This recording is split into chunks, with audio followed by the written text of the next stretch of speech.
brought to you by Summercool. Pack कर दे summer cool. Summer cool cooler हवा ऐसी छोड़े पूरी फैमिली को ठंडक से जोड़े। समरकूल लाइफ बनाए वंडरफुल। लेकिन ये जो प्रकरण बना है एक सोची समझी साजिश है। जब से लखनऊ जाने की बात कही 11 मार्च के लिए, उसके बाद से सक्रियता बढ़ गई और लोगों ने नाना प्रकार के षड्यंत्र करके उनको इस झूठे आरोप में फंसाया है। कोर्ट भी आपको पता नहीं है कि आजकल कोर्ट कितनी सुरक्षित बची है, जेब में लेके चल रहे हैं सरकार की तो अपने कोर्ट को। ये तो आपका कहना ही गलत है। ना तो यहाँ कभी ऐसी कोई घटना घटी, ना कभी घट सकती।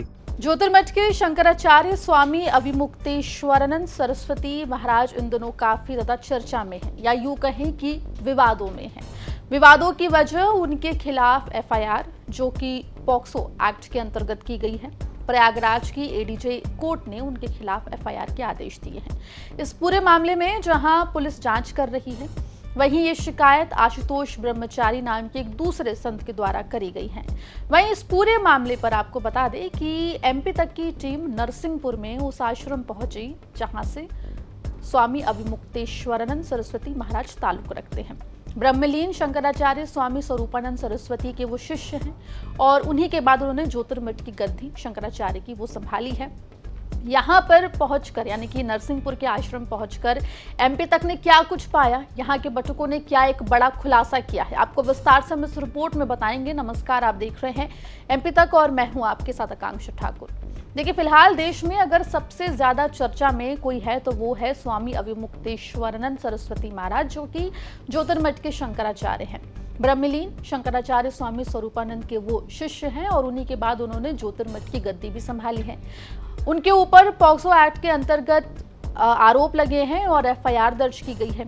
मामले में पुलिस जांच पड़ताल कर रही है। वहीं पूरे देश में उनको लेकर चर्चा हो रही है, जहां एक तरफ शंकराचार्य के समर्थक और खुद शंकराचार्य इसे साजिश करार दे रहे हैं। वहीं आपको बता दें कि आशुतोष ब्रह्मचारी जिन्होंने शंकराचार्य के खिलाफ शिकायत दर्ज कराई है, वो कई गंभीर आरोप लगा रहे हैं, जिसमें बटुकों के साथ यौन शोषण के आरोप भी शामिल है। वहीं इस पूरे मामले की जांच पड़ताल के लिए एमपी तक नरसिंहपुर पहुंचा, जहां पर ब्रह्मलीन शंकराचार्य स्वामी स्वरूपानंद सरस्वती का आश्रम है, जहां पर ज्योतिर्मठ के जो शंकराचार्य हैं अब के अभिमुक्तेश्वरानंद सरस्वती महाराज, वो भी यहाँ पर जाते हैं। यहाँ पर जहाँ एक तरफ जो श्रद्धालु हैं उन्होंने इन तमाम आरोपों को सिरे से खारिज किया, वहीं आपको बता दें कि एमपी तक ने यहाँ पर एक जो सेवादार है उनसे बातचीत की और उन्होंने इस पूरे आरोप को षड्यंत्र बताया है। उनका ये कहना है कि क्योंकि शंकराचार्य अभिमुक्तेश्वरानंद सरस्वती जो हैं वो गौ हत्या का मुद्दा उठाते रहते हैं और सरकार से सवाल पूछते हैं, इसीलिए उनके खिलाफ ये साजिश के तहत हो रहा है। क्या कुछ कहा उन्होंने बातचीत में, एक बार आप सुन लीजिए। बोलिए सदगुरु भगवान की जय। आपने जो भी प्रश्न किया है, हम परम पूज्य सदगुरुदेव भगवान जी के सानिध्य में भी रहे, वर्तमान जगत शंकराचार्य ज्योतिष पीठाधीश्वर महाराज जी के साथ भी रहे लगभग 15 साल, 12 से 15 वर्ष। लेकिन ये जो प्रकरण बना है एक सोची समझी साजिश है, जिसमें मान सकते हैं सत्ता भी शामिल है, शासन प्रशासन दोनों शामिल हैं, और जो कुछ उपद्रवी तंत्र हैं जिनको परम पूज्य शंकराचार्य जी से राग द्वेष है वो कर रहे हैं। एक षड्यंत्र जो किया गया है चक्रव्यूह की तरह रच के, कि जिसमें पूज्य शंकराचार्य जी वर्तमान में गौ माता के लिए जो आंदोलन करना कर रहे हैं, गौ माता को राष्ट्रमाता घोषित करना, गौ हत्या बंद होना।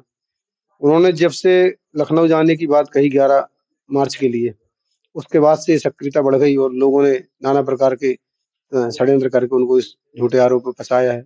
मन बहुत दुखी है।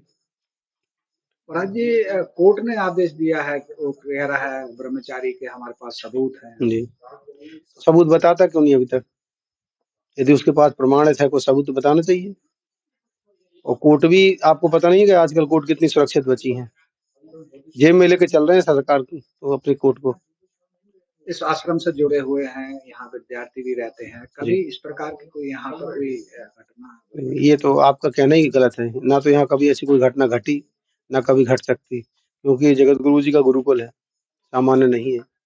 और इस तरह के कार्य हमारे यहाँ कभी नहीं हो सकते, ना हम कहेंगे कि हुए हैं, ना हो सकते। ये भी प्रश्न ही गलत है तो हमारे लिए। अभी इस घटना के संदर्भ में इस इलाके में आश्रम में लोगों की क्या प्रतिक्रिया है?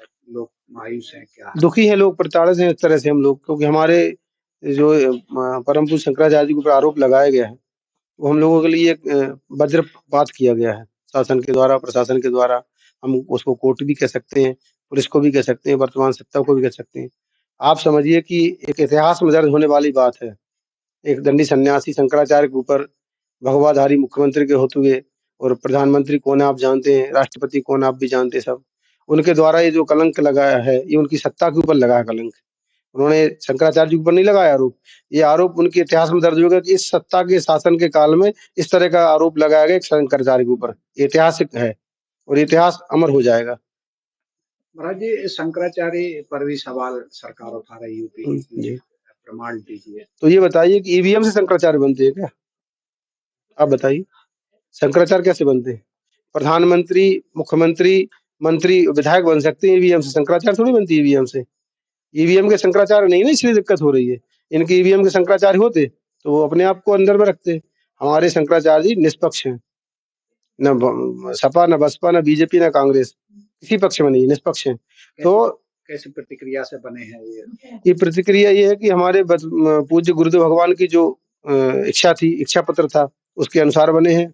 आपने भी देखा होगा, श्रृंगेरी महाराज जी ने उनका विश्वट्टाभिषेक किया है, श्रृंगेरी में हुआ है। जब गुरुजी ब्रह्मलीन हुए तो इसी परिसर में हुआ था उनका अभिषेक।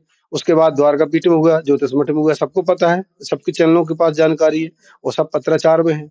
लेकिन अब किसी के प्रसन्न करने के लिए, किसी को सुखी रखने के लिए, किसी के बहकावे में आने के लिए वो नहीं बोलते। ये उनकी एक छोटी सी कह सकते हैं अपन की, वो नहीं करते ऐसा। लेकिन वो जो बोलते हैं वो कड़वा बोलते हैं, अच्छा बोलते हैं, लेकिन सच बोलते हैं। महाराज जी, राम मंदिराचार्य हो या रामदेव हो, जी। ऐसे बहुत से संत हैं जो भी सवाल उठा रहे हैं। ये चाटुकार है। चाटुकारता जो होती है ना, आज से नहीं है, ये पहले से चली आ रही। जो आपकी चाटुकारता कर रहा है वो आपके लिए अपना है, उनको तो पुरस्कार दे दिए गए, भारत रत्न के लायक हैं वो क्या? उनको तो पुरस्कारों से नवाजा गया है। लेकिन जो सच बोल रहा है वो आपको कड़वा लग रहा है। गुलाब के फूल के साथ में कांटे होते हैं, याद रखना। आप फूल भी चाहते और कांटा भी नहीं चाहते, ऐसा हो सकता है क्या? इस घटना को लेकर अब क्या कदम होगा? हम लोगों का कदम ये है कि हम देख रहे हैं प्रतिक्रिया क्या है कोर्ट की और पुलिस की, प्रशासन की, शासन की। अन्यथा हम लोग जन आंदोलन करने के लिए तैयार हैं। उसकी आंच में सब झुलसेंगे। जंगल में जब आग लगती है तो वो पेड़ भी जलते हैं जो हवा को रोक देते हैं, और वो पेड़ भी जलते हैं जो बिना उसके भी खड़े होते हैं।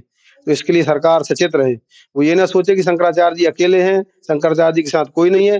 शंकराचार्य जी अकेले नहीं है, पूरा भारत का हिंदू उनके साथ है, सनातनी उनके साथ है, आश्रम उनके साथ, पूरा आश्रम एक साथ है, एक शब्द में, एक मुख में। और शंकराचार्य जी की यदि कोई बात उठती है तो हम लोग अपने जान लगाने की तैयार है, पीछे नहीं हटेंगे। तो देखिए, एमपी तक की टीम नरसिंहपुर के उस आश्रम में पहुंची जहां पर ज्योतिर्मठ के शंकराचार्य स्वामी अविमुक्तेश्वरानंद का वो आश्रम है। ब्रह्मलीन शंकराचार्य स्वामी स्वरूपानंद सरस्वती महाराज का ये आश्रम है, और यहाँ पर अविमुक्तेश्वरानंद सरस्वती महाराज भी आते रहते हैं। यहाँ पर भी आपको बता दें कि बटुकों को शिक्षा दी जाती है। यहाँ पर कई श्रद्धालु भी आते हैं। जब एमपी तक ने श्रद्धालुओं से बात की तो उन्होंने इन आरोपों को सिरे से खारिज करा। उन्होंने कहा कि शंकराचार्य जो हैं वो उनके लिए भगवान स्वरूप है और उनके ऊपर लगे तमाम जो आरोप है वो निराधार है। वहीं यहाँ आश्रम के जो सेवादार हैं और जो बटुक हैं वो भी इन जो तमाम आरोप लगाए गए हैं शंकराचार्य के ऊपर, उन्हें निराधार और उन्हें षड्यंत्र करार दे रहे हैं। फिलहाल आपको बता दें कि शंकराचार्य स्वामी अविमुक्तेश्वरानंद हाई कोर्ट पहुंचे हुए हैं एंटिसिपेटरी यानी कि अग्रिम जमानत की अर्जी लेकर। क्या उन्हें अग्रिम जमानत मिलती है, ये बड़ा सवाल होगा। जब तक हम ये वीडियो रिकॉर्ड कर रहे हैं तब तक इस पूरे मामले पर हाईकोर्ट में सुनवाई हो रही है, तो उन्हें अग्रिम जमानत मिलेगी या नहीं मिलेगी देखने वाली बात होगी।